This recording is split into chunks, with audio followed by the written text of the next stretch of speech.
Accord de principe RDC, Rwanda, le Congo est-il sacrifié? Et pour en parler, nous recevons ici Monsieur André Alain Atundu Liongo, membre de l'Union Sacrée. Monsieur André Alain Atundu, bienvenue. Merci Charles Quint. Accord de principe, ça fait polémique. On parle déjà d'un accord signé. Monsieur Atundu, pouvez-vous nous dire qu'est-ce que vous entendez par accord de principe? L'accord de principe n'est pas un contrat d'adhésion.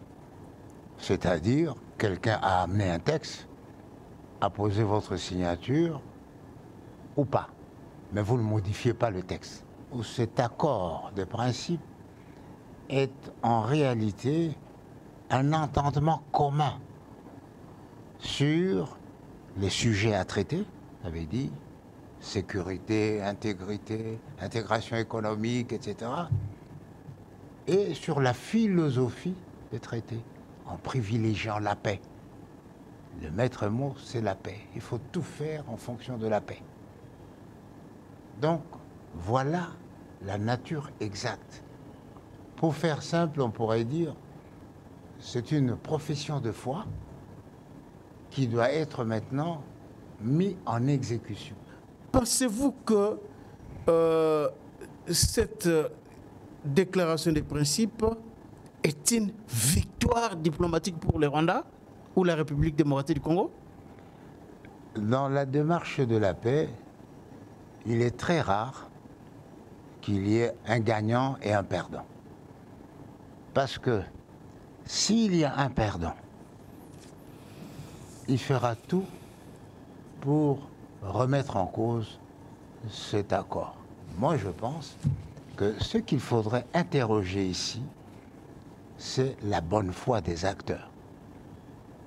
Est-ce que le Rwanda est de bonne foi? Or, en cette matière, la bonne foi ne se présume pas. On la voit à travers des actes. On vous dit, retirez-vous, vous vous retirez. C'est un acte de bonne foi qui permet à l'accord de prospérer. Voilà. Donc ce n'est pas une victoire, ni du côté RDC, ni du côté Rwanda. Pas une victoire. C'est-à-dire quoi? Chacun, en allant à la table de négociation ou de dialogue, avait son objectif premier. L'objectif premier de la République démocratique du Congo, c'est la paix. Alors, Monsieur Atundu, lorsqu'on lit l'accord, ici, il y a des principes qui ont été, des principes considérés comme sacro-saints.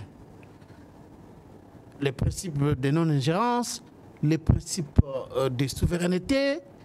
Est-ce que vous pensez que le fait que l'on ait mentionné dans cette déclaration de principes, ces deux principes-là, suffit pour que les Congolais se mettent à l'évidence que le Rwanda ne pourra jamais s'ingérer dans les affaires internes de la République démocratique du Congo? J'ai dit que cet accord était une profession de foi.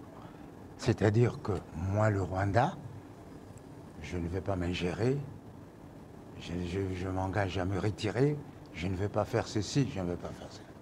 Moi, la RDC, eh bien, je penserai au Rwanda dans les biens que j'ai. Rien ne nous empêche dorénavant d'avoir une coopération économique normale. Mais ceci dit, la question, c'est la bonne foi. C'est ça que je vous ai dit. Il faut interroger la bonne foi du Rwanda.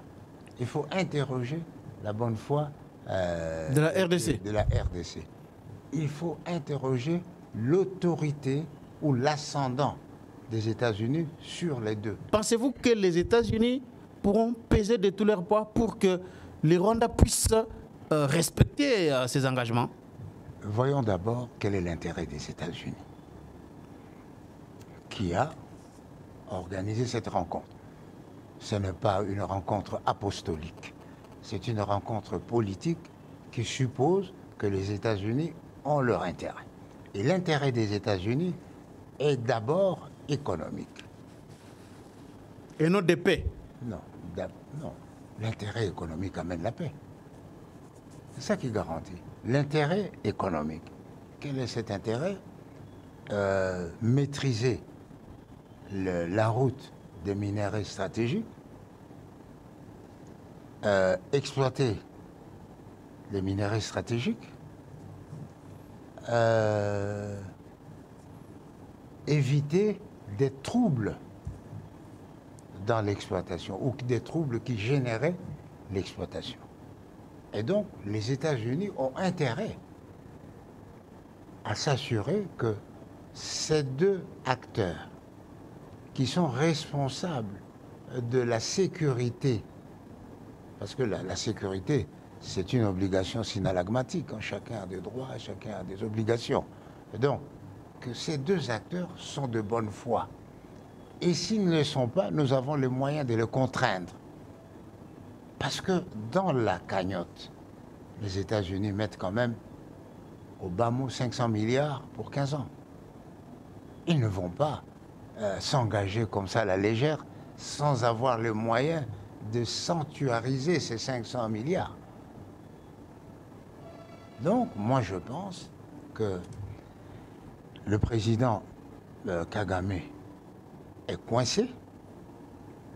Le président Kagame est coincé. Il est coincé parce qu'il est obligé de lâcher du lest, notamment en l'occurrence de lâcher le M23, les F-6, s'il veut bénéficier à moindre frais des intérêts économiques du Congo, de la protection générale des États-Unis.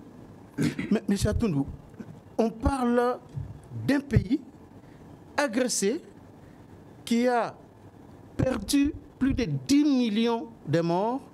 On parle d'une guerre qui a fait 30 ans et nous voilà face à face ou côte à côte avec les pays agresseurs et on signe un accord de principe sans même demander à ces pays-là de retirer d'abord ses troupes ni de penser à réparer. Mais je vous dis... Est-ce que vous ne voyez pas qu'il y a un déséquilibre dans cet accord? C'est ce que beaucoup de Congolais disent, les Congolais de tout genre. Hein? Non, non, c'est à vous d'éclairer ces Congolais-là. Moi, je vous pose des questions. Non, non, c'est à vous d'éclairer les Congolais pour que les questions... Moi, je vous pose des questions pour que vous les éclairiez. Non, pour que les réponses soient pertinentes, il faut que vous puissiez d'abord les aider à poser des bonnes questions. Je vous dis, une guerre ne peut, ou un conflit ne peut se terminer qu'autour d'une table. Citez-moi le cas d'une guerre ou d'un conflit qui ne s'est pas terminé autour d'une table. Donc, les ennemis sont obligés... En Afghanistan, les Américains sont partis, il n'y avait pas eu de dialogue. Hein? Il y avait eu dialogue avec les talibans. Hein? Oui, il y avait dialogue avec les talibans. Mais c'est ça, il y a eu dialogue avec les talibans. C'est les Américains qui combattaient les talibans. Et quand les Américains étaient coincés, ils ont dit aux talibans, laissez-nous partir, nous vous laissons ceci. Vous voyez bien, on n'a pas tiré sur les avions américains qui décollaient. On a laissé les gens, et même ceux qui, en désespoir de cause, voulaient aller aux États-Unis malgré tout, les talibans ne tiraient pas sur eux. On les laissait partir ou mourir en l'air. Donc, ici chez nous, d'abord, il faut enlever la psychose de l'ennemi rwandais. Ah bon? Il faut enlever la psychose. Un pays qui a perdu plus de 10 millions de personnes. Bon, alors, s'il en est ainsi, l'Allemagne ne serait jamais membre de l'Union européenne. L'Allemagne n'aurait jamais des rapports avec les États-Unis, ne ferait même pas. L'Allemagne, le Japon et leurs alliés ne feraient pas partie des Nations Unies. Donc nous faisons ici un travail pour le développement de notre pays, pour le développement de la sous-région. Nous n'avons pas besoin de guerre, nous avons besoin de paix. Mais il faut garantir la paix. Aujourd'hui, cette signature, et surtout avec la signature du partenariat stratégique, le 2, eh bien, le président Tshisekedi a mis la paix sur les rails. Sur les rails. Alors, il appartient maintenant aux machinistes de conduire la paix au bon port. Il appartient aux contrôleurs de voir qu'il n'y a pas d'intrus. Le machiniste, c'est qui dans les cas sur la main? C'est le Congo et c'est le Rwanda. Ce sont les deux qui sont machinistes? Oui, sont sous le contrôle des États-Unis d'Amérique, parce qu'ils sont en quelque sorte partie prenante. Donc, nous avons cette responsabilité réciproque de garantir la paix. Voilà. Donc, et il faut un contrôleur. Le contrôleur, c'est l'Américain qui dit, bon, écoutez, monsieur, vous n'avez pas payé le billet. Descendez ici. Ah, monsieur, vous avez payé, asseyez-vous là-bas. C'est ça. Les contrôleurs qui vont contrôler aussi les machinistes? Mais bien sûr. Ah bon? Mais c'est le comportement des gens qui sont... Parce que la paix, c'est un train mené aujourd'hui par le Rwanda et le Congo.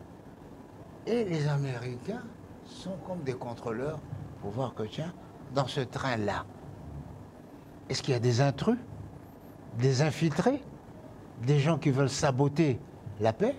Alors on les fait descendre. Non, mais est-ce qu'en allant vers les États-Unis, pensez-vous que la République démocratique du Congo avait en tête les films de se voir en train de signer un accord avec le Rwanda où l'objectif était d'avoir les armes qu'il faut pour finalement contraindre les Rwandais militairement à quitter la République démocratique du Congo, anéantir les rébellions et imposer la paix? Ça, c'est votre approche de la problématique de l'Est. C'est une question que je vous pose. Non, c'est une approche.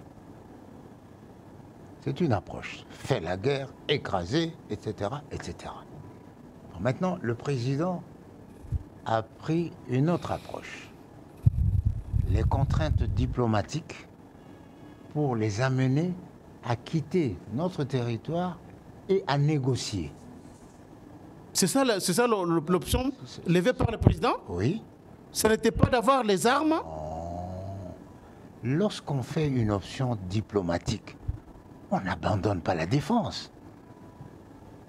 Pendant que nous signons ici, où le président a signé, le Congo a signé, mais n'oublions pas que nous avons eu à les affronter et nous continuons à nous affronter. L'accord ici prépare la paix future. Prépare la guerre future ou bien la paix future? L'accord prépare la paix. Et non la guerre future. Mais lisez les termes de l'accord. Et que pour garantir nos intérêts, nous n'avons pas à suivre le Rwanda. Et que pour garantir leurs intérêts, le Rwanda n'a pas à suivre le Congo. Chacun fait une démarche qui, aujourd'hui, montre l'intérêt de la paix pour le développement du Congo et de la sous-région. C'est ça le sens de la démarche du chef de l'État. Mais malheureusement, les gens vont trop vite en besogne. Nous ne connaissons pas encore, puisque l'avant-projet de l'accord de paix n'est pas encore signé. Ce sera le premier. On ne sait pas. L'accord de paix, on ne sait pas. Parce que c'est l'accord de paix qui vraisemblablement devra contenir la feuille de route et l'explication de ce que certains concepts veulent dire sur le terrain. Donc, laissons-le la présomption d'innocence. Mais j'aimerais que, parce que je ne suis pas encore satisfait des réponses que vous avez données par rapport à cette question. Si votre question n'entre pas dans la logique, il est normal que vous ne soyez pas satisfait. Si vous pensez que la logique, c'est la guerre, c'est la guerre, c'est la guerre, il est évident que la logique de la paix ne vous satisfait pas. Donc vous pensez que la RDC était allée auprès des États-Unis pour que les États-Unis appellent les Rwandais autour d'une table afin que la paix reviennent en RDC ou c'était pour avoir les armes, les moyens qu'il faut pour bâtir une armée, pouvoir faire peur au Rwanda et aux autres pays limitrophes? Vous exposez votre pensée. Mais c'est une narration que vous faites. Ce n'est pas la démarche du chef de l'État. La démarche du chef de l'État est que le Rwanda et le Congo... Minerai contre sécurité. Non. Ah, voilà, c'est ça ce qui a été dit. Non, attendez. Sont en conflit. Chacun cherche les moyens. Le Rwanda a utilisé pendant longtemps un narratif qui leur donnait une présomption de victime. Ah, le Rwanda est victime. Le président a réussi à renverser cette tendance. Ah, il y a des sanctions maintenant contre le Rwanda qui pèsent sur son économie. Son budget, c'est, je crois, un tiers des dons de subsides. Mais il les perd. Donc, ça lui donne à réfléchir quand même.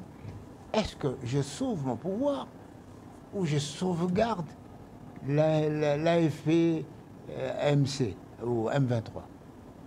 Donc, il a dit, il faut faire quelque chose. Mais nous ne sommes pas seuls. Nous ne sommes pas seuls sur cette terre. Nous avons des amis, nous avons des adversaires. Nos amis ont dit, non, ne continuez pas à vous battre, entendez-vous. Ils sont arrivés.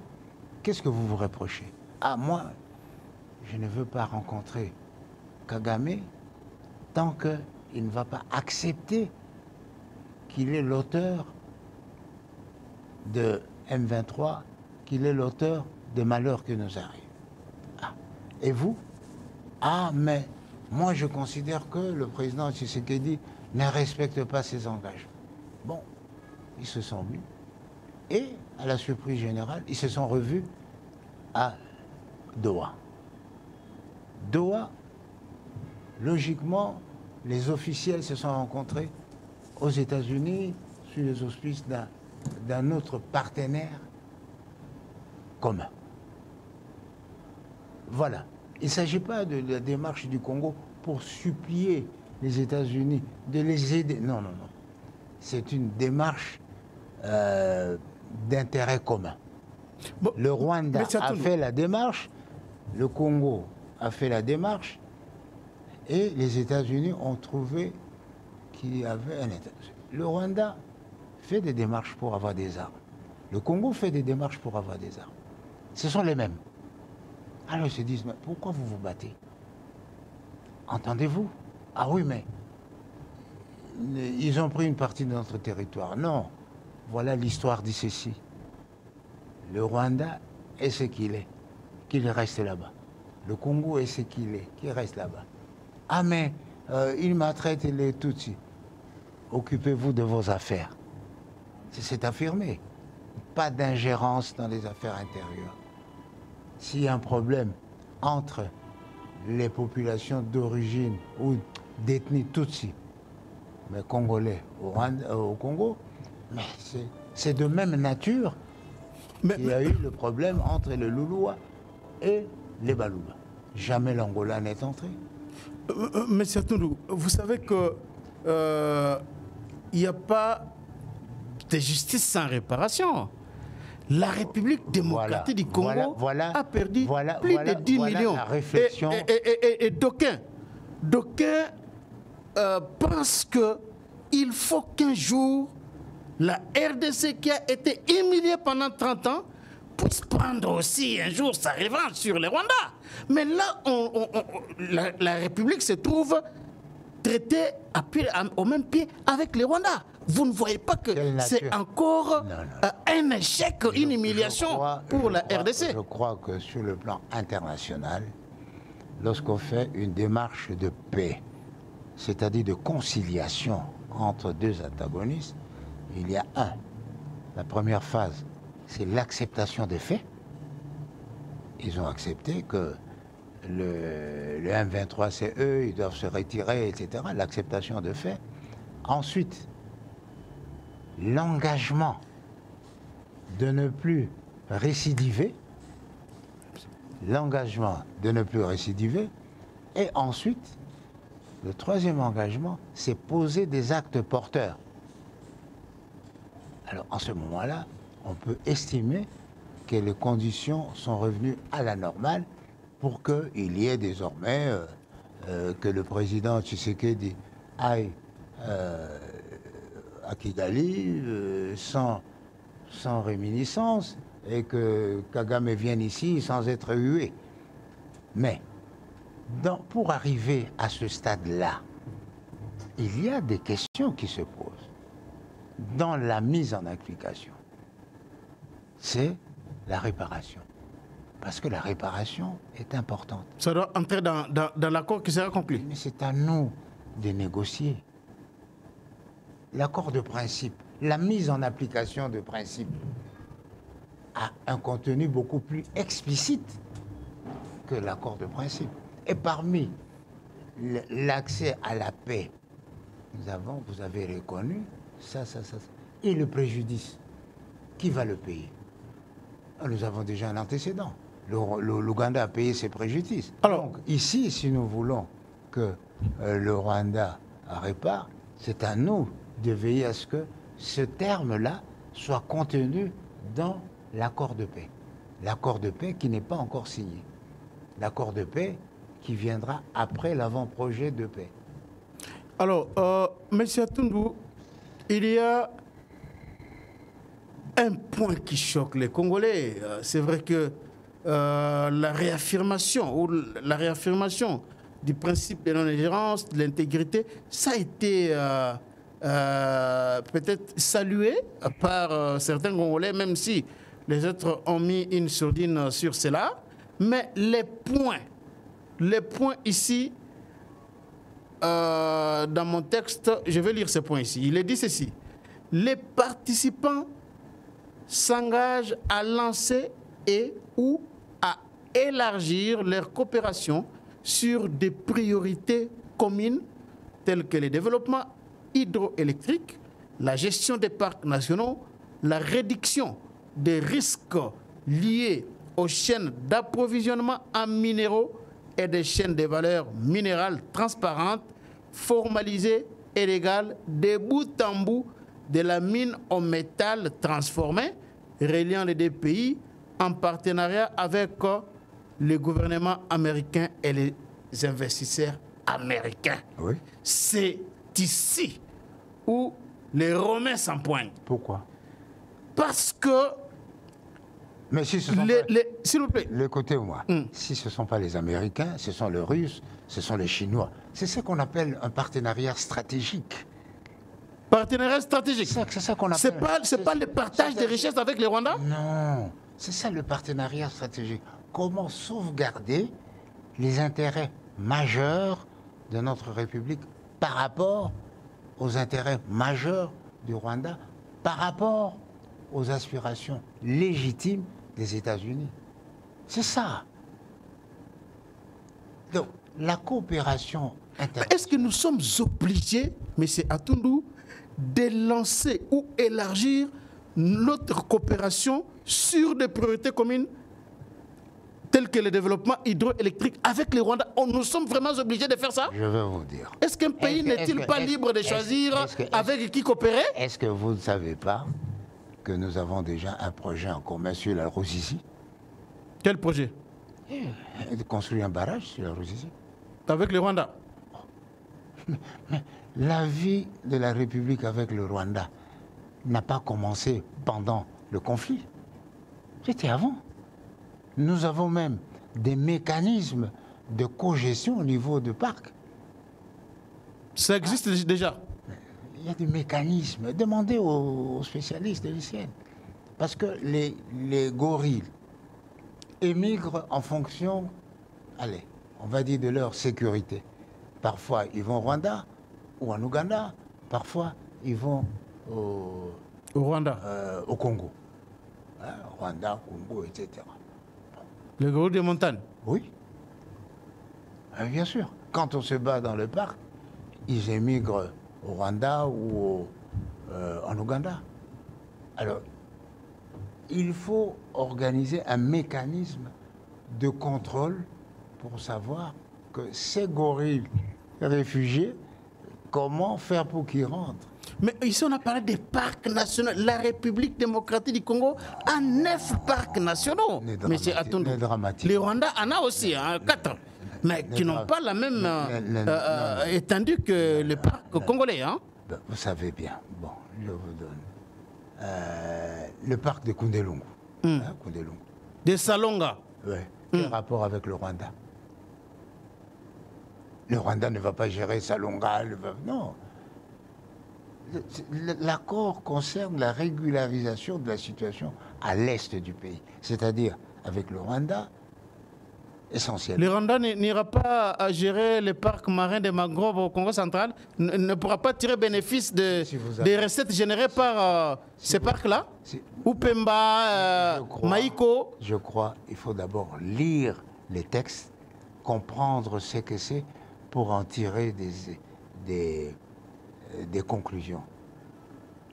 Aujourd'hui, je vous dis, c'est le principe. Nous allons parler de la sécurité, de la CC, nous allons parler de cela, nous allons parler de cela. Alors maintenant, comment? Revenons au parc, parce que ce sont les 2 points qui font vraiment polémique, mais j'attends. Je suis en train de vous expliquer.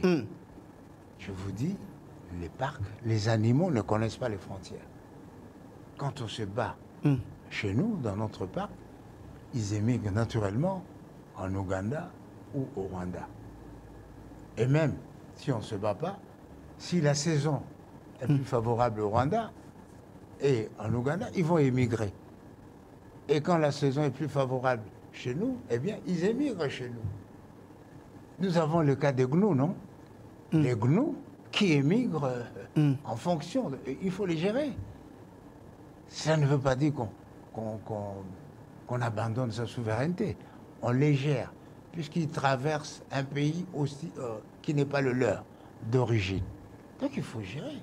Ce pays-là peut subir un certain nombre de bénéfices ou en bénéficier. Donc cela veut dire que, parce que les gorilles de montagne, selon l'UCSN et tous les autres experts, ce sont des gorilles congolais qui, à cause des conflits armés, vont aussi dans les parcs des volcans au Rwanda. Oui, ça a été c'est l'UCSN, c'est pas moi qui l'ai dit. Oui, mais c'est vrai. La guerre est une des causes d'immigration de populations de gorilles. Mais le climat aussi est une cause d'immigration, de mouvement. Le climat a été favorable pour eux, surtout dans les parcs de Virunga. Non, non, non. Les changements. Vous savez, il y a longtemps, le président Habyarimana avait invité le ministre kényan pour visiter le parc chez eux. Et ils sont là. Le garde lui dit, ou le guide lui dit, attendez-moi ici. Hein, je vais chercher le gorille. Et dès que je les perçois, à un moment donné, le monsieur sent que non, des pas. Mais ce n'était pas des gorilles, en l'occurrence, c'était des Congolais qui vendaient, qui faisaient du commerce illicite des produits. Qu'est-ce que ça veut dire? Ça veut dire que les frontières politiques ne sont pas le commerce illicite, le mouvement des animaux ne respectent pas les frontières. Les animaux suivent là où ils sont à l'aise. S'il pleut beaucoup trop chez nous, ils vont dire, bah, écoutez, nous ne savons pas nager, nous allons en Ouganda. S'il pleut trop en Ouganda, où il y a la sécheresse, c'est que nous allons manger au Congo. Donc, la première des choses, c'est qu'il faut savoir raison garder et se passer d'émotion dans cette discussion-là. Parce qu'il s'agit de l'avenir du Congo dans la sous-région. Nous avons une vocation noble. La vocation, c'est d'être le train de l'Afrique. Mais ça, parce que la gestion commune, la cogestion des parcs nationaux, ouais. Évoquée dans cet accord de principe, révolte plus d'un Congolais qui disent qu'il est une autorité publique, que le pétrole a été découvert dans les parcs de Virunga. Mais lorsqu'on inclut la cogestion des parcs nationaux, est-ce que cela se limite seulement aux animaux ou ça va aussi aux richesses des sous-sols qui se trouvent dans ces parcs-là? Vous voulez que je vous réponde franchement? Oui. Attendez la publication de l'accord de paix. Mais, entre-temps, réfléchissez, posez des questions pour qu'on en tienne compte dans la rédaction de cette publication. Donc le pétrole dans les parcs de Virunga n'est pas concerné par la cogestion des parcs? Je n'ai pas dit ça. J'ai dit poser aux gens, par exemple à nos négociateurs ici, pour qu'ils en tiennent compte. Si, par hasard, les Rwandais disaient, bon, nous allons co-gérer le parc chez vous et chez nous, parce que co-gérer, ce n'est pas seulement chez nous, c'est aussi chez eux. Ah, mais nous, c'est nous qui avons des parcs qui ont des superficies qui n'ont rien à voir avec les 4 parcs rwandais. Hein? Ne nous laissons pas impressionnés par notre dimension. Il y a quelqu'un qui était sage qui a dit on a souvent besoin d'un plus petit que soi. Oui, mais... Donc, ça veut dire que les accords ne sont jamais équivalents à 100%. Vous me donnez votre fille, je vous donne mon garçon. C'est pas la même chose. Ce sont des êtres humains, mais c'est pas la même chose. Une fille, c'est une fille, un garçon, c'est un garçon. Donc, veillons d'abord à sauver nos intérêts majeurs. L'intérêt majeur, c'est quoi? Nos richesses aussi, hein? D'abord, c'est le retrait. Le retrait des troupes. 2, l'intangibilité des frontières. 3, la souveraineté de la République sur nos richesses. C'est ça, nos plus grands intérêts. Ce qui pose problème aujourd'hui avec la cogestion. La souveraineté. La cogestion... Est-ce que la cogestion n'est pas une ingérence autorisée dans cet accord de principe? Mais la cogestion en tant qu'expression commune d'un besoin à satisfaire est légale. Mais pourquoi il y a des relations entre les États? C'est pas une cogestion, là. Non, la coopération n'est pas la cogestion. Non, ce sont des distinguos.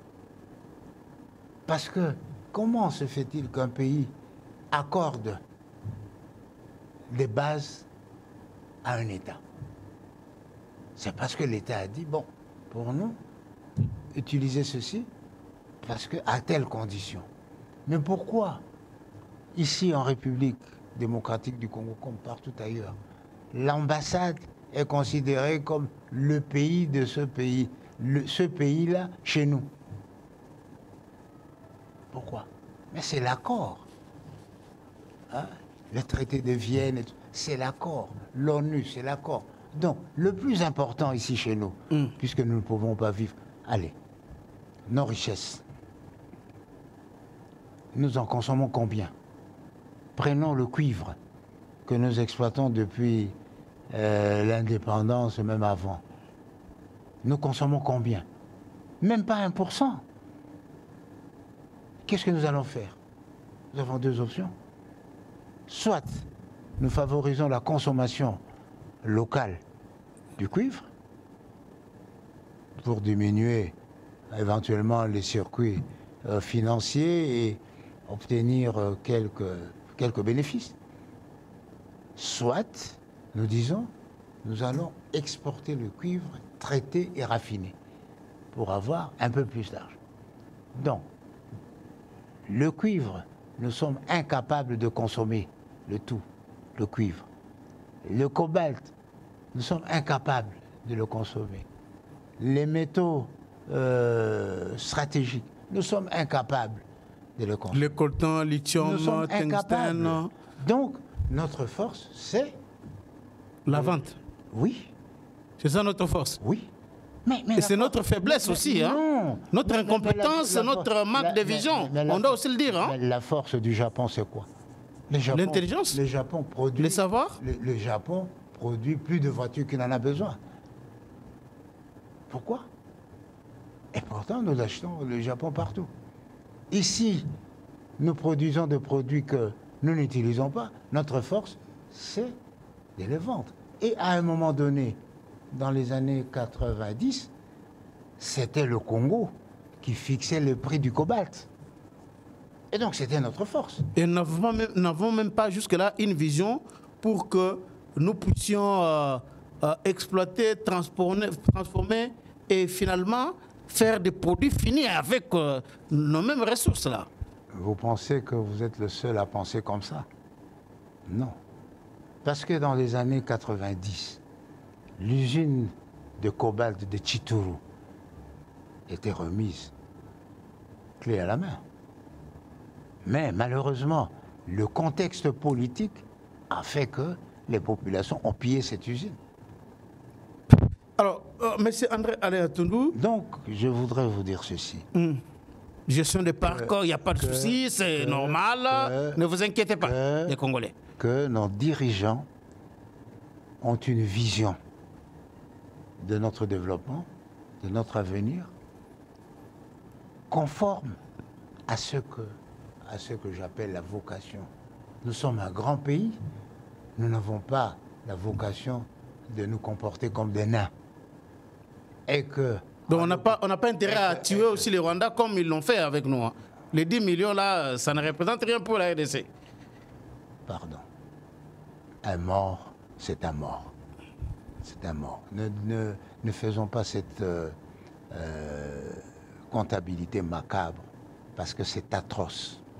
C'est atroce. Est-ce qu'il ne faut pas qu'un jour que l'on puisse se venger sur le Rwanda aussi? On puisse venger? Oui. Vous vous vengez sur le Rwanda, demain le Rwanda se venge sur vous, etc.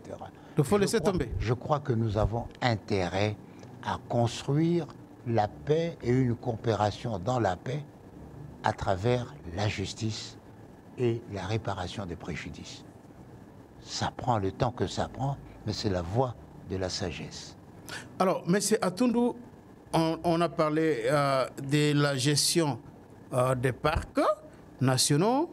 Un autre point, c'est la phrase qui suit, la réduction des risques liés aux chaînes d'approvisionnement en minéraux et des chaînes de valeur minérale transparentes, formalisées et légales de bout en bout de la mine au métal transformé, reliant les deux pays en partenariat avec le gouvernement américain et les investisseurs américains. Est-ce qu'il fallait mentionner ça ici, M. Atundou? Pourquoi mentionner ça ici? Tout doit être transparent. Sinon, vous allez dire, on a vendu, on a bradé le pays. Tout est transparent. Et il est dit que tout ce qui se dit ici, c'est ce que les participants ont dit. Il faut le dire. Il faut que ce soit transparent. Mais la faiblesse de notre côté, je pense, c'est l'absence d'une explication, d'une vulgarisation de la démarche que nous faisons. C'est ça la faiblesse, jusque-là? Oui, il aurait fallu que le gouvernement communique amplement sur ça? Il faut vulgariser pour dire, voilà, ceci signifie cela.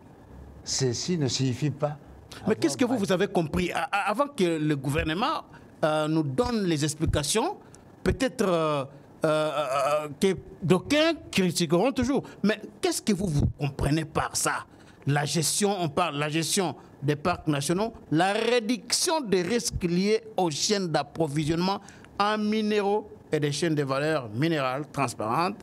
Vous comprenez quoi par là? Est-ce que vous savez ce que cela signifie? Non, mais voilà pourquoi je pose la question. Mais c'est pour cela que je dis le gouvernement doit vulgariser. Parce que les termes savants, la population ne comprend pas. Vous n'avez pas compris ça, hein?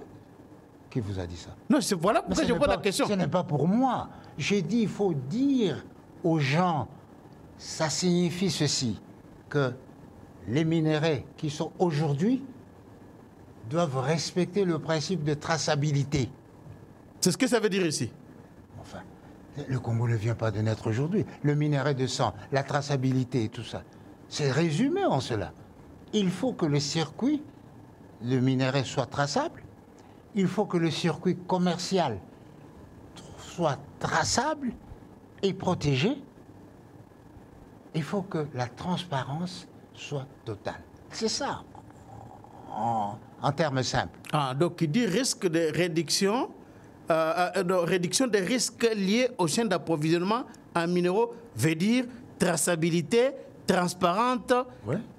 transparence, exploitation licite. Oui. C'est ce que ça veut dire tout simplement. Oui. En termes simples. Vous pouvez encore répéter ça En termes pour la meilleure simples. compréhension des... Non, on ne va pas se répéter comme ça. Je vous dis ceci. Le gouvernement a tout intérêt à vulgariser les textes de cet accord de principe pour que les gens comprennent qu'on n'a pas vendu ni bradé les biens de la République. Il s'agit d'un accord. D'ailleurs, l'expression a été utilisée par le secrétaire d'État américain, gagnant-gagnant, d'origine chinoise, entre parenthèses, ça a été accepté. Donc ça veut dire que le souci de tous les participants, c'est de gagner dans la mise. Donc, battons-nous aujourd'hui quand nous disons bon, l'intégrité du territoire. On ne va pas se croiser les bras. On dit, ah, l'intégrité du territoire, ça veut dire que quand les Rwandais vont se retirer, il ne faut pas qu'il y ait un vide. Ah, il faudrait que nos troupes soient à même de relever le défi. Est-ce que, M. Atounou, trouverez-vous normal que les Américains viennent en RDC, exploitent les minéraux, à Goma par exemple, et qu'ils aillent les raffiner au Rwanda, ou souhaiteriez-vous que les usines de raffinerie soient installées, notamment à Goma, en RDC, au lieu que ça soit là-bas au Rwanda? Pardon, c'est deux questions différentes. Il est normal aujourd'hui que si les Américains exploitent au Congo et qu'il y ait des usines au Rwanda, il est normal qu'ils aillent là-bas. Ah, mais pourquoi pas installer ces usines-là en RDC? Non, nous parlons d'abord des faits. C'est normal. Je commence aujourd'hui, il y a des usines là-bas, je vais là-bas. Mais il nous appartient à nous, les Congolais, de veiller d'abord à ce que, nous puissions déterminer le taux que nous allons livrer au Rwanda. Mais pourquoi livrer les taux là-bas au lieu que les usines soient construites ici pour donner les emplois aux Congolais au nom de donner des emplois aux Rwandais? Pourquoi? Enfin, nous ne vivons pas dans un vase clos. Nous ne vivons pas dans un vase clos. Et on ne fera rien, quoi que nous fassions, nous ne pouvons pas empêcher aux Rwandais de respirer l'air que Dieu nous partage. Mais chez eux, oui. Non, vous ne pouvez pas le respecter. L'air qu'ils partagent, ça vient chez nous. Et par certains moments, c'est leur air que nous... Non, ça, ce sont des discussions byzantines. Allons dans le fond des choses. Parlons réel politique. Les États-Unis exploitent nos richesses. Hein, ils extraient les minéraux. Au Rwanda, qui a, il faut le reconnaître, cette intelligence économique, qui a implanté une usine chez eux en fonction de ce que nous avons, eh bien, il est normal que l'Américain se dise, si ça nous coûte moins cher d'aller au Rwanda, on va y aller. Alors, c'est à nous de leur dire, vous n'y allez pas. Alors, ça va causer des problèmes. Ou vous y allez seulement à tel pourcentage. Mais ça se fait partout. Mais ils ont déclaré aux États-Unis qu'ils ont aussi les mêmes minéraux chez eux. Alors, pourquoi nous ne pouvons pas aussi demander aux États-Unis que leurs minéraux là soient raffinés en RDC, par exemple? Pourquoi seulement nous devons leur céder un pourcentage pour raffiner et non vice-versa? D'accord. Vous avez des usines? Mais on peut les construire. Non, ne parlons pas, on peut. Aujourd'hui, moi je viens. Je trouve du café. Ah, il y a du café, il y a du café. Mais ça me coûte moins cher de torréfier le café. L'usine de torréfication se trouve à Brazzaville. À 2 pas de chez moi, je dis bon, je fais ça et j'exporte.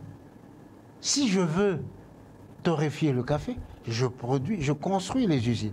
Mais en attendant, pour bénéficier de mon café, eh bien, je le torréfie à Brazzaville pendant que je construis l'usine chez moi.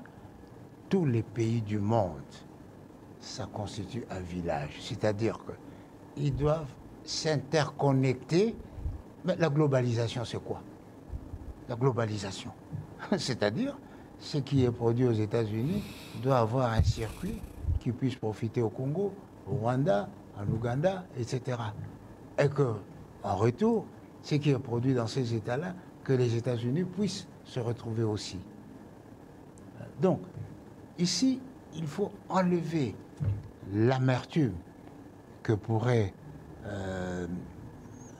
occasionner le souvenir des morts.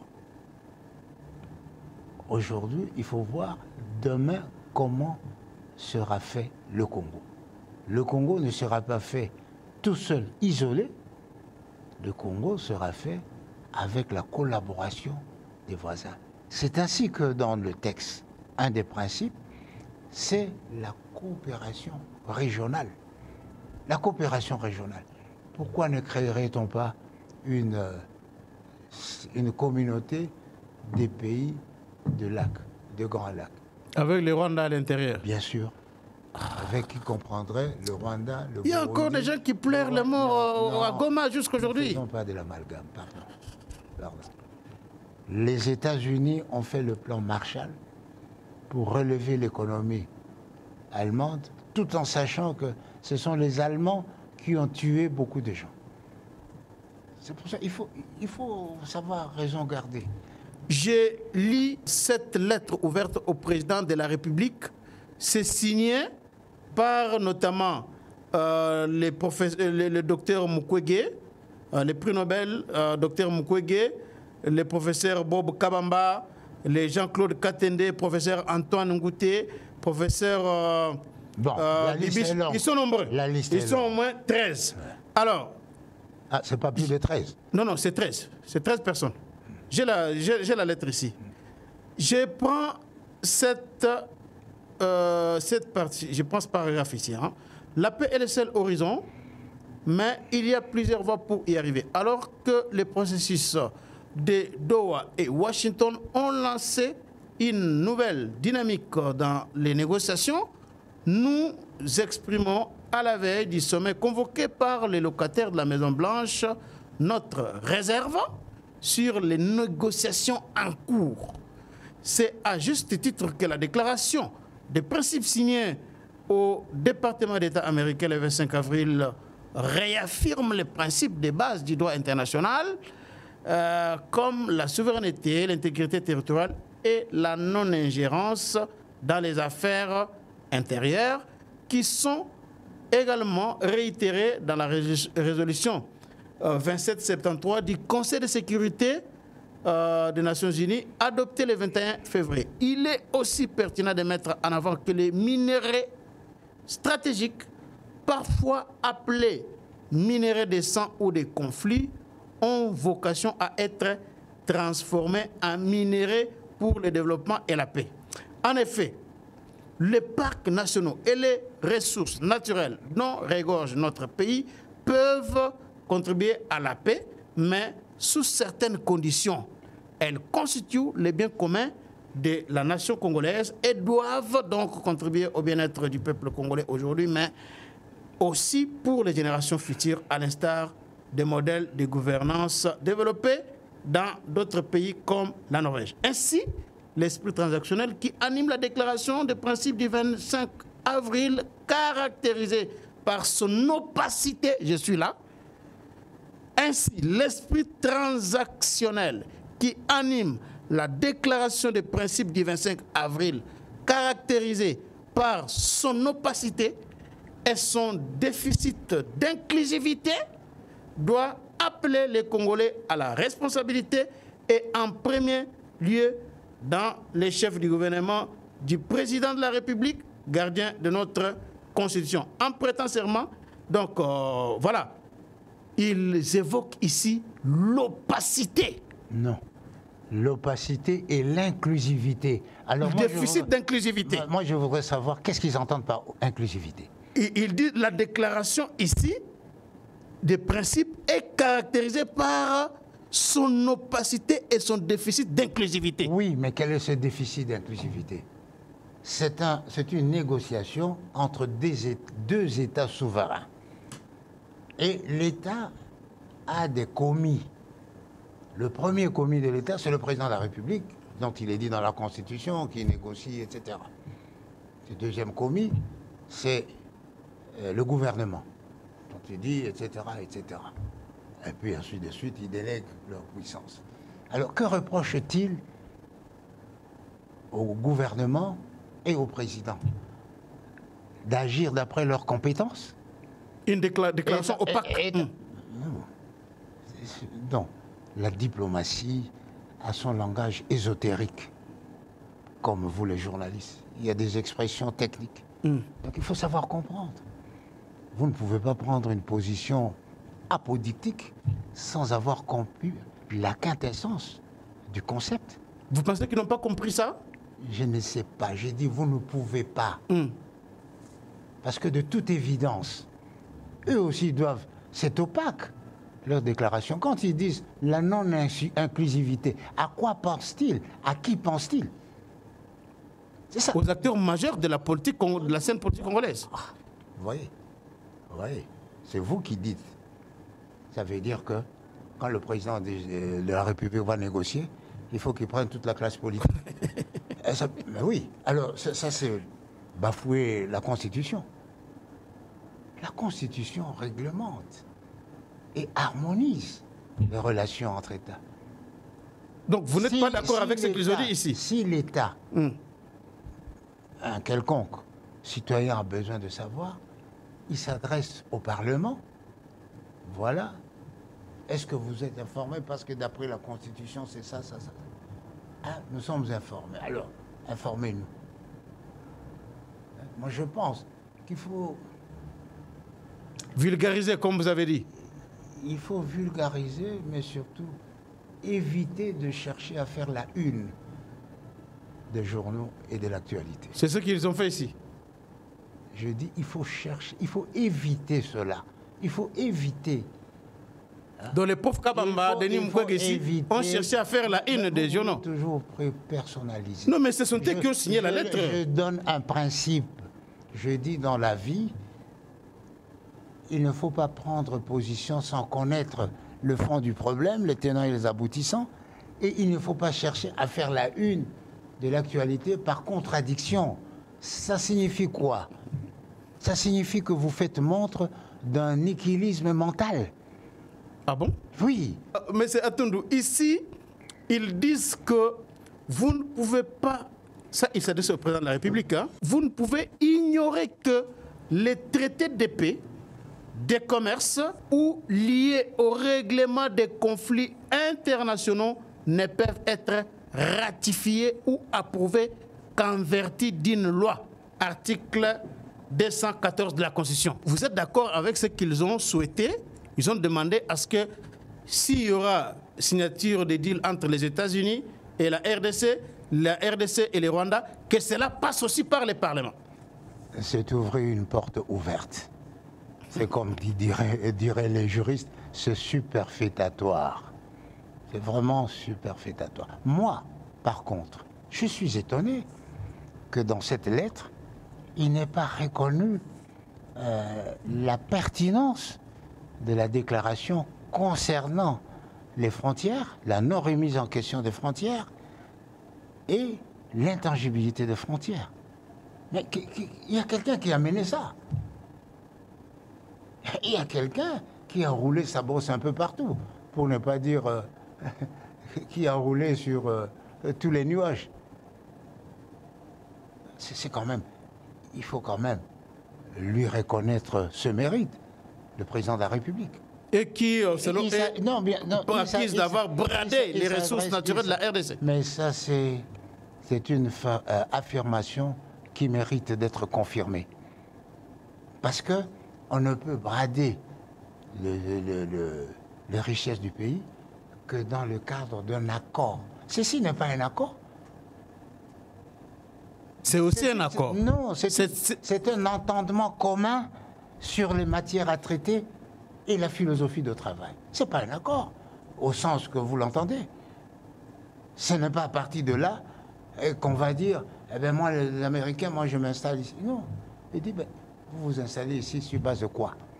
C'est l'accord qui va permettre aux Américains de descendre sur le terrain et d'exploiter.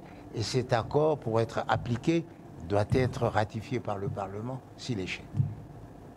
Donc, voilà, Monsieur André-Alain Atundou, nous sommes à la fin de cette émission. En conclusion, vous pensez qu'il n'y a pas ni vainqueur ni vaincu? En conclusion, je pense que l'opinion congolaise n'a pas de raison fondamentale de mettre en doute et en cause le patriotisme des négociateurs congolais pendant les échanges. Ils n'ont pas raison de croire que la démarche du président vise plutôt leur développement. Parce que aujourd'hui, le président se bat pour quoi? Non seulement que le Rwandais parte, mais que les populations congolaises rentrent dans leur milieu d'origine pour qu'ils participent à l'économie du pays, aux activités économiques. Qu'est-ce qu'il vise, le président? Que les richesses, non-richesses, puissent profiter aux Congolais. 500 milliards, c'est beaucoup. Ça peut aider à mettre en exécution le programme des 145 territoires, à construire des infrastructures comme cela a été dit. Il faut se pencher sur cela, plutôt que de parler de bradage. Alors, M. Atundou, j'allais oublier une autre question. Le processus de Doha, les évêques étaient à Doha. Il y a aujourd'hui les émissaires africains, togolais et américains, rwandais et congolais qui se retrouvent à Doha pour continuer avec les négociations. Mais à Kinshasa, il y a quand même des actes forts qui ont été posés et qui ont choqué une certaine opinion, notamment les poursuites engagées contre Joseph Kabila, la saisie de ses biens et aussi l'interdiction des activités, la suspension des activités du PPRD au moment où on continue les négociations à Doha. Vous ne voyez pas que ce sont des signaux qui ne rassurent pas sur la suite de ces négociations? Ne faisons pas de l'amalgame. Le processus, enfin, la ruée vers Doha fait partie de la construction de tout le processus pour aboutir à la paix. C'est-à-dire, ils ont tenu compte de Nairobi, ils ont tenu compte de Luanda, ils ont tenu compte de Doha, ils ont tenu compte de Washington, et maintenant, c'est la paix. Ça, c'est un. Deux, cette démarche n'inclut pas l'abandon des responsabilités d'État, des institutions de la République. Lorsque un citoyen est soupçonné d'avoir des activités subversives contre le pays, en réalité contre cette démarche. C'est contre cette démarche. Contre la démarche de Doha? Oui, contre cette démarche pour la paix. Parce que il voudrait jouer un rôle de premier plan. Et donc, l'État a l'obligation de sauvegarder la paix et de prendre des mesures conservatoires en disant, bon, écoutez, messieurs, vous n'êtes pas franchement pour cette démarche. Donc, les poursuites contre Kabila, ce sont des mesures conservatoires? Je ne parle pas. Oui, bien sûr. Des poursuites qui peuvent déboucher sur la condamnation à 20 ans, 30 ans de prison de quelqu'un. Vous qualifiez ça de mesures conservatoires? Qu'est-ce que c'est une mesure conservatoire? La mesure conservatoire, c'est par exemple de dire, le PPRD, nous vous suspendons. Kabila, nous commençons une enquête sur vous. Ça n'a rien à voir. Mais il faut exercer. Moi, je vous donne mon cas. On se réveille un matin, Moutebou s'y prend la vie de Goma.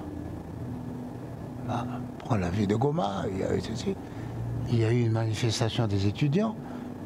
Et parmi les réactions des hommes politiques, moi j'ai fait une réaction.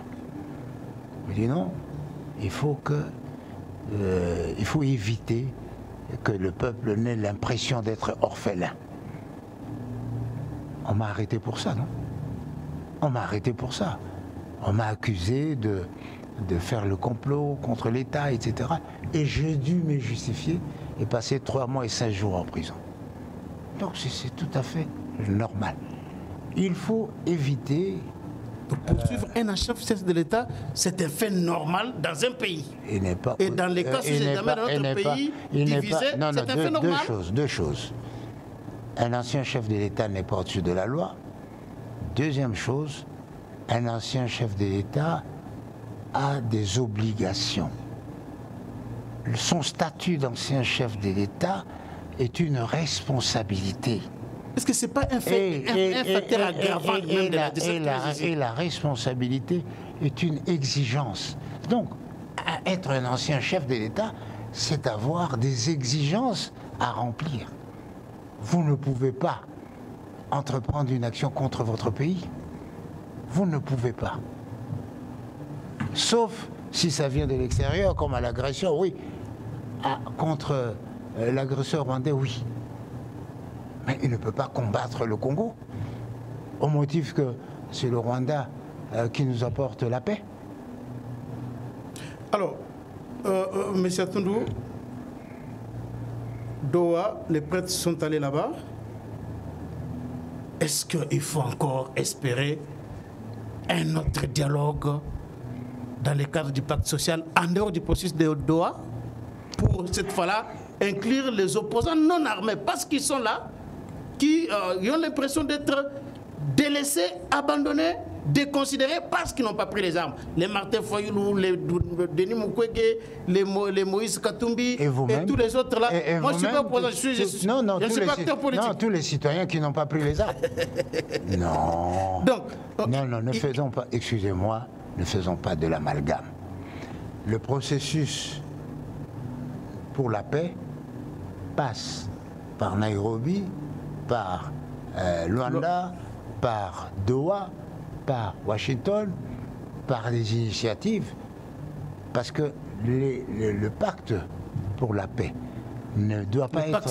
Le pacte social ne doit pas être une initiative unilatérale. Il doit s'intégrer. Il doit s'intégrer. Voilà pourquoi ils sont allés à Doha. C'est pour voir comment s'intégrer dans le processus. Trouver une place dans le processus de Doha. Oui, parce que ça ne les concernait pas. Ça ne concernait pas les pasteurs, les évêques. Concernant le processus de la paix, pas dans le processus de la paix, comment notre part peut être intégrée dans la recherche de la paix. C'est ce que les évêques sont allés faire. Et vous trouvez ça normal? Vous qui avez la fois passée soutenu les processus de l'Union africaine au détriment du pacte social, parce que vous pensez que l'Union africaine était pris... Dans cette phase, lisez le fameux communiqué. On a parlé de l'Union africaine, du médiateur togolais, on a parlé de tous les processus. Et donc il est normal qu'ils entrent dans ce processus-là. Il est normal pour eux. Il est normal qu'ils entrent dans ce processus, qu'ils soient pris en compte. Mais il y a la fin de la guerre, c'est une chose. Le développement, c'en est une autre. La cohésion nationale, c'en est une autre. En tout état de cause, le dialogue s'impose. Parce que le dialogue... Au sens large, hein, oui. Avec tous les acteurs. Moi, je pense d'ailleurs qu'au lieu chaque fois de parler de dialogue politique, mais pourquoi pas parler de dialogue social? Les mamans du marché qui doivent faire face aux Kuluna, aux voleurs, leurs problèmes ne sont pas intéressants. Les habitants de Kinshasa qui font face aux embouteillages et aux aux calamités. Les acteurs politiques portent des revendications dans leur... Non, ça, ils portent ça sur le plan politique et en général, quand ils ont des responsabilités, ils les oublient. Mais moi, je vous dis, le dialogue social de base vaut la peine. Alors, il faut intégrer les jeunes. Vous pensez, vous accepterez aussi qu'à la fin de ces processus d'OA et tout ça, qu'il y ait un gouvernement d'union nationale où on va retrouver les rebelles, les opposants non armés et tout ça, et la majorité, tout le monde ensemble pour besoin de la paix? Pour moi, un gouvernement est un instrument exécutif de la volonté du président en tant qu'élu et garant de la nation en fonction des tâches précises. Si le président dit « nous avons consulté tout le monde, nous avons besoin », il faut que... Ceux qui ont tué ça aussi là... Non. Au sein du gouvernement. Il faut que... Bon, pourquoi pas? Pourquoi pas? Ok. Pourquoi pas? Il y a une prime à l'effusion de sang. Non, c'est seulement une prime. C'est un acte de responsabilité. En 1900... Et ça va se répéter avec les autres dans l'avenir. 85. J'étais responsable de la sécurité. Un jour, je vois débarquer... qui ça? Beignet. Pour se plaindre. Christophe Mbeigne. Oui, pour se plaindre. Voilà, le président m'avait promis ceci, il ne m'a pas donné, etc., etc.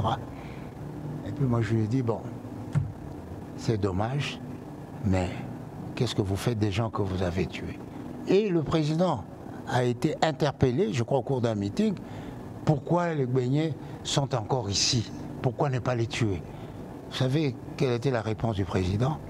C'est moi, votre garant, qui les protège. Pour le reste, ils ont Dieu pour les juger. Donc à un moment donné, il faut assumer sa situation de garant. Donc Nanga débarqué ici, Premier ministre. Mais il faut savoir assumer. Je ne parle pas de... moi ici, ministre de l'Intérieur. Après avoir tué plus de 8000 personnes. Vous faites une caricature de l'avenir de notre pays. Non, mais c'est ça. Il y a 8000 personnes. Les deux, ils sont encore là-bas. Ils débarquent ici et son ministre est récompensé. C'est vous qui êtes capable de vous surpasser. Vous ne parvenez pas à comprendre que les exigences de l'État... Non, oui, mais je vous explique. Que les exigences de l'État imposent parfois certaines choses qui ne sont pas agréables aux détenteurs du pouvoir. Alors, qui voulez-vous qu'il soit le professeur ou pour expliquer ce genre de problème? Monsieur Atundu, merci beaucoup. On ne va pas faire un gouvernement pour remercier Nanga, pour remercier Bissi, moi. On va créer un gouvernement, qui va vers la paix, pour favoriser le développement de notre pays et favoriser la coopération régionale. Voilà les 3 critères essentiels qui pourraient déterminer le président à désigner un type de gouvernement. Ce n'est pas récompenser Nanga, récompenser Bissi. Non. Le sang, c'est le sang. La justice fait partie de la bonne gouvernance. Il faut. Mais s'il demandait qu'il y ait une loi d'amnistie, il faut le faire? Mais c'est prévu par la loi, non? Mais une loi d'amnistie n'est pas un acte... de guerre, non, une loi d'amnistie n'est pas un acte arbitraire. L'amnistie, la grâce. Mais par ailleurs, il y a des crimes imprescriptibles. Des crimes contre l'humanité, contre les droits humains, etc. Donc on tient compte de tout cela. Il faut éviter de caricaturer la vie nationale parce que les petites gens ne vont pas comprendre. Ils trouvent que moi je me moque d'eux et que vous les défendez. Non, je les défends en leur expliquant comment se passent les choses. Mais Atundu, on a parlé de la lettre ouverte adressée au président de la République par les 13 personnalités, les professeurs et autres, mais il y a aussi une lettre de l'avocat de Moïse Katumbi destinée au président de la République, demandant au président de la République d'intervenir pour que Moïse Katumbi, Olivier Kamitatou et Marc Moukebaye puissent avoir leur passeport, le renouvellement de leur passeport. Est-ce que vous trouvez normal que les acteurs politiques comme cela aient introduit leur dossier pour le renouvellement de leur passeport et que cela puisse prendre aussi beaucoup de temps comme ça pour Katumbi et Olivier Kamtat? On parle déjà de plus d'une année. Qu'est-ce qui peut expliquer ça? Le passeport est un instrument de commodité que la République met à la disposition de ceux de ses citoyens qui veulent voyager. Et dès qu'ils rentrent, ils sont obligés de le remettre à la République. C'est écrit dans le passeport. Ce passeport est la propriété de la République démocratique du Congo. Ça veut dire que quand vous en avez fait usage, vous le remettez. D'ailleurs, c'était de pratique au début. Vous revenez, on vous retient le passeport, on vous donne la petite souche. Si vous avez encore besoin de voyager, vous allez, on vous retrouve votre passeport. Je pense qu'il faut revenir à cette pratique-là. Parce que les gens croient que le passeport, c'est une pièce d'identité, un élément de prestige. Donc vous trouvez normal qu'il y ait refus du renouvellement de leur passeport jusqu'aujourd'hui? Parce qu'ils parlent du renouvellement de leur passeport. Mais c'est la propriété de l'État. L'État peut vous enlever un passeport, tout comme il peut vous enlever la nationalité. C'est ce qui est fait pour Katumbi et Olivier Kamtat. Non, je dis au niveau du principe. Voyez ce qui se passe autour de nous. Un tel, on lui enlève la nationalité. N'allez pas plus loin, allez au Niger. On a enlevé la nationalité à quelqu'un, je crois que c'était l'ancien ministre des Affaires étrangères. On lui a ravi la nationalité et le passeport. Donc ce sont des pratiques légales, pourvu qu'elles soient fondées et légitimes. Ça, c'est un. Et deuxièmement, vous avez parlé de la lettre des 13 intellectuels. Mais pour moi, cette lettre a 3 caractéristiques. La naïveté de certains acteurs. Deuxièmement, la mauvaise foi des autres. Troisièmement, l'amertume de tous. Ah bon? C'est dû à quoi? Parmi les signataires, quand je lis la lettre, ils voudraient jouer un rôle important dans le processus vers la paix. Et donc, ils disent, tant que ça ne vient pas de nous et que nous ne sommes pas intéressés, ça ne vaut pas la peine. Voilà le sens profond de cette lettre. Donc c'est ça l'amertume? Il faut, oui, ça cause quand même une amertume. J'aurais voulu être à la place de Tshisekedi, parce que quand ce sera conclu, ce sera à l'avantage et à l'honneur de Tshisekedi. Il faut déjà remercier Tshisekedi aujourd'hui de vous avoir trouvé une promesse de 500 milliards de dollars à consommer pendant 15 ans. Et pourquoi vous parlez de naïveté? Naïveté, c'est-à-dire qu'il y a des acteurs de bonne foi là-dedans et qui sont naïfs, qui ne savent pas qu'il y a des gens de mauvaise foi, ils ne savent pas qu'il y a des gens qui nourrissent l'amertume parce qu'eux, ils ne sont pas à la tâche. Et la mauvaise foi? Pourquoi la mauvaise foi? Mais parce que c'est Tshisekedi. Ah bon? Ah oui, mais pourquoi ceci doit arriver sous Tshisekedi? Il faudrait que Tshisekedi échoue, il faudrait qu'il quitte le pouvoir avant la fin de son mandat et qu'on me désigne moi pour que je puisse recueillir la gloire d'avoir sauvé le Congo. Mais pourquoi vous ne pouvez pas aussi penser le contraire, que ce sont des gens qui veillent aux intérêts de la République? C'est mon avis. Je fais une lecture cursive de la lettre, une analyse de la lettre. Voilà ce que j'en pense. Sur base des noms que vous avez vus là-bas? Non, pas sur base de noms, sur base du contenu. Et puis après, j'ai vu les noms. Et donc, j'ai dit, tiens, il y a certainement des gens qui sont de bonne foi, mais ils sont naïfs. Il y a des gens qui sont de mauvaise foi parce qu'ils ne peuvent rien reconnaître de bon à Tshisekedi. Il y a beaucoup de gens qui ont de l'amertume parce qu'ils auraient voulu être à la place de Tshisekedi. Donc aujourd'hui, faisons à chacun son temps, à chacun son heure, à chacun sa mission.